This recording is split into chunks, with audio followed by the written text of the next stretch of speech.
programa ay rated SPG. Ito ay nangangailangan ng striktong patnubay at gabay ng magulang dahil sa mga sensitibong tema at eksena na hindi angkop sa mga bata.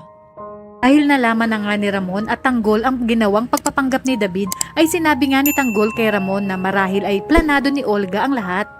Sapagkat una pa lamang niya umanong nakita si Olga ay nagpanggap na itong Beng upang makapasok sa kanyang pamilya. Ayon pa nga kay Tanggol na si Olga din ang nagpadala ng abogado niya para umano tumulong sa kanyang kaso, ngunit kabaliktaran ang nangyari dahil mas lalo siyang nadiin at tuluyang nakulong. Ngunit depensa naman ni Olga, totoong nagpanggap umano siyang Beng sa kanilang pamilya upang makapasok umano sa kanilang buhay dahil utos ni Ramon na hanapin ang kanyang anak. Sakto naman umano na hindi na nakatira si Tanggol sa kanilang bahay at si David ang nagpakilala sa kanya bilang Tanggol. Kaya naman buong akala umano ni Olga ay si Tanggol si David. Ang hindi umano alam ni Olga ay nagpapanggap lang pala si David nang malaman na mayaman ang tunay na ama ni Tanggol. Sa kabilang banda, tinanong naman ni Ramon si Olga na kung paanong nagtugma ang DNA test nila ni David. Bagay na hindi nga agad nalusutan ni Olga. Dagdag pa ni Ramon, sigurado umanong minanipula ni Olga ang resulta upang mag-positive ang resulta ng DNA test nila ng peking si Tanggol.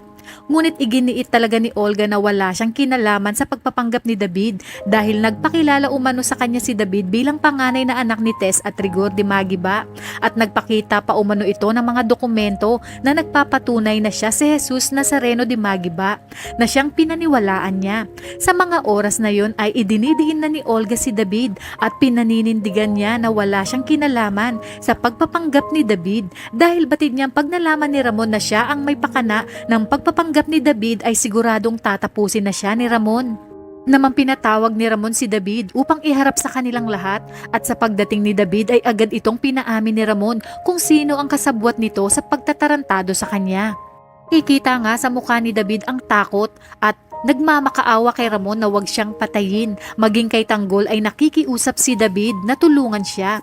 Ngunit hindi na naaawa si Tanggol kay David dahil sa dami nitong ginawang kasalanan sa kanya noon. Agad na binunot ni Ramon ang kanyang baril at itinutok kay David at pilit itong pinapaamin at dahil sa takot ni David ay naihi ito sa kanyang pantalon at nang aakmang magsasalita na si David ay agad na inunahan ni Olga si Ramon at agad na binaril si David. Ayon nga kay Olga na ang mga katulad ni David ay hindi na binubuhay dahil isa itong manluloko at impostor. Galit na galit naman si Ramon kay Olga. Sinabi nga ni Ramon na ayaw lang ni Olga na malaman niya kung sino ang kasabwat ni David kaya niya ito pinatay.